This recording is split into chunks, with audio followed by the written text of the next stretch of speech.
The U.S. House of Representatives blocked President Trump's national emergency declaration over his border wall funding. What will happen next?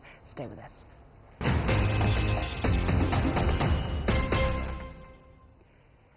What will happen to U.S. President Donald Trump's dreams of building a southern border wall? The U.S. House of Representatives voted on a resolution on Tuesday to overturn his national emergency declaration in an effort to secure $5.7 billion in funding for the wall along the U.S.-Mexico border.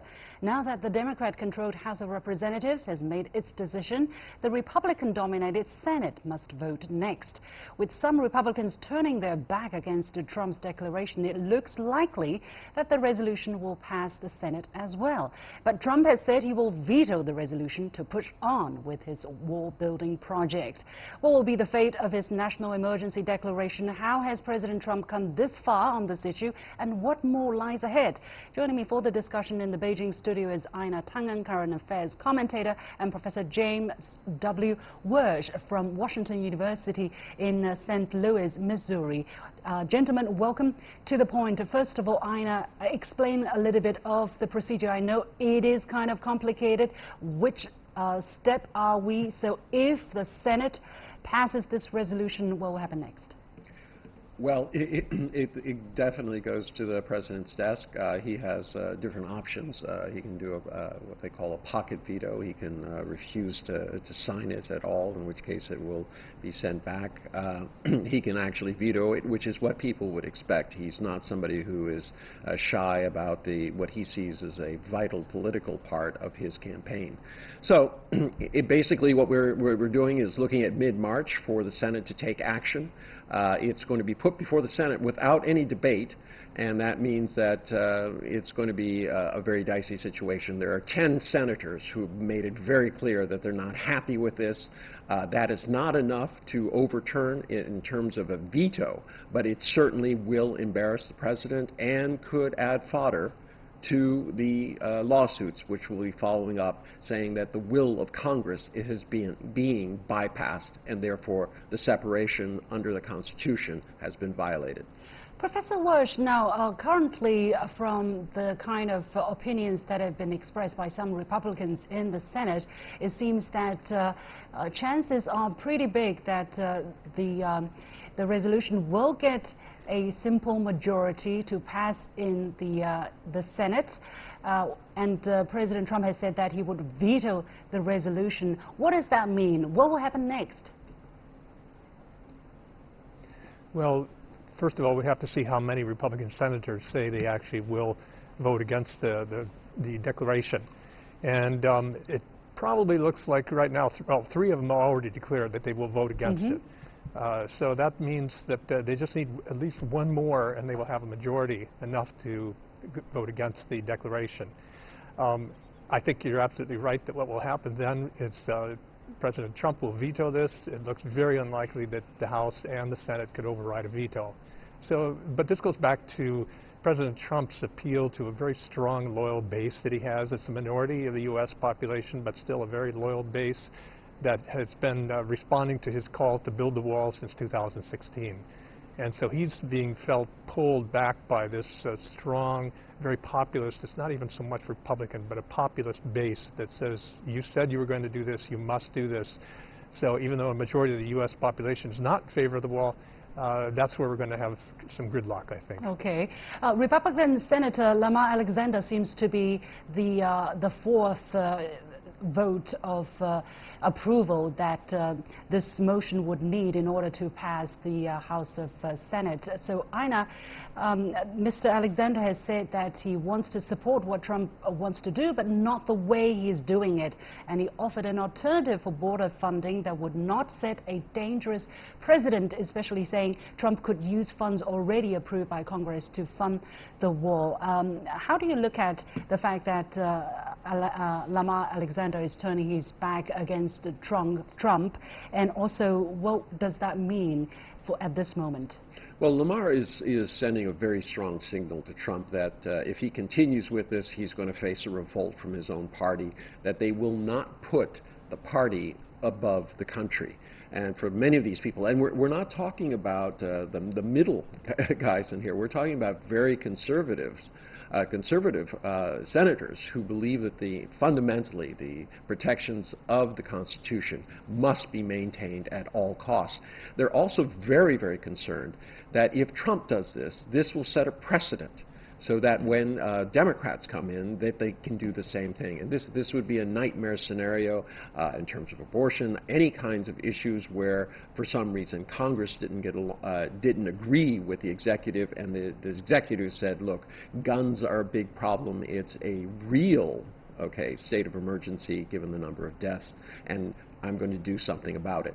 So they're protecting their future in essence, so I don't think you're going to see much movement on this. In fact, if Trump does not handle this well, and given his threats, not too subtle threats, saying that anybody who votes against this has an uncertain future, he could, in fact, get his party to go in full-scale revolt against him. But why are some of these Republican senators revolting against President Trump? According to some media reports, some of these senators are facing elections in states, in their constituencies, where the voters are actually quite mixed between Republicans and Democrats. So is it a matter, Professor Walsh, of these Republicans revolting against Trump because of their belief or because of the votes that they need to get?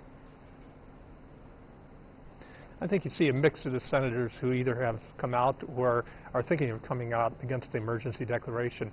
Some, yes, are from states where they could lose their next election if they go ahead and support the president in this, because they're not from a radically red state.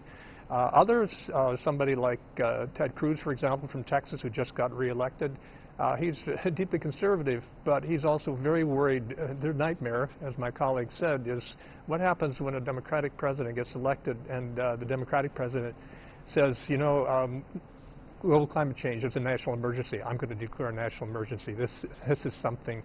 What you're seeing here is the pushback from the separation of powers, the tripartite division of powers in the U.S. against the strong populist movement in the United States. We're just joined on the line by Professor Chen Li-Jian, who is assistant professor at the University of Dayton in Ohio. Professor Chen, thank you very much for taking your time to join us. I want to share with you what Senator Tom Tillis of North Carolina told in a column in Washington Post. He said that as a U.S. Senator, I cannot justify providing the executive with more ways to bypass Congress. As a conservative, I cannot endorse the president that I know future left-wing presidents will exploit to advance radical policies that will erode economic and individual freedom. So it's likely that he's going to vote against President Trump, against his Republican Party. But it also seems to be saying that President Trump is pushing some kind of radical policy, but it doesn't say that outright. He just says that President Trump is setting some kind of precedent. How do you look at the kind of goal that President Trump is pursuing? First of all, President's move, a declaration, emergency declaration, has been used for 57 times over the time. And Obama alone has declared a national emergency for 17 times already, and you can check the record. And by the way, if you talk about a constitution, and Obama created the DACA program back in 2014 without the support from the Congress at all. If people talk about the Constitution crisis, it happens actually back in 2014, and Obama bypassed the Congress to do the DACA program. That's unconstitutional, and we should talk about that first. Okay. And President Trump's position about the emergency declaration is fully constitutional, and it's about the executive power of this branch. All right, so Professor Walsh. Professor Walsh. Problem about that? Yeah, Professor Walsh. Now we have a Trump supporter here on the phone. What is your reaction to what Professor Chen just said? That it's perfectly all right for President Trump to pursue this national emergency as all the other presidents have done so in their term, and so on and so forth. Well, since 1976, when the National Emergency Act was created, it has been used almost 60 times. Over 90% of those have been very small things that have to do with sanctions against an individual for interfering with U.S. elections. For example, both President Obama and President Trump used that. The only time it's been used as a national emergency having to do with military action before this was on 9/11. And that involves particular budgetary restrictions about where the money would come from in the Pentagon or what it could go to. And so, yes, it has been used. Most people don't even know this, and in most cases, the Congress does not resist this whatsoever. Trump has also made it clear that in public that the reason I'm doing this is because I cannot get my money otherwise to build the wall, and so I'm going to circumvent Congress to do this. And that is something that is not in the intent. It could be constitutionally acceptable in the courts, but that's something that'll take years to figure out. Aina, what is your take on this issue that because past presidents have done that, so President Trump is also eligible to do that, and it seems that so far he's been very successful? Well, it's a logical non sequitur. This involves using money, and it's a political issue purely. This idea that because there have been almost 60 of these national emergencies, as was pointed out, these were very individual cases, and in almost all of them, it was approved by the was in favor by the Congress. Now, what we're really talking about here is the use of military, also the use of funds. DACA did not involve the use of funds. It involved changing the law to try to do that. There's questions about whether that was constitutional, but one bad action does not justify another, and I would suggest Professor Chen take a look at that carefully before arguing it. Professor Chen, anything to say to the differences between the kind of national... Yeah, go ahead. Yeah, if you talk about this using the budget, and we want to bring the issue that is also about Obama, and nobody say anything about it. First of all, Obama sent the troops to the border for the immigration issues, and there's nobody talk about it. And second of all, Obama used the Fannie Mae and Fannie Mac money and get it directly from the treasurer and send it to the Obamacare as a subsidized. So a subsidized Obamacare program, and there's no congressional approval. There's no nothing, and nobody talked about that. And President Trump is defending this country by controlling illegal immigration. So I don't see any problem with that. Okay, Professor Chen, I get your point. Aina, really briefly, is there a discrimination against President Trump on this?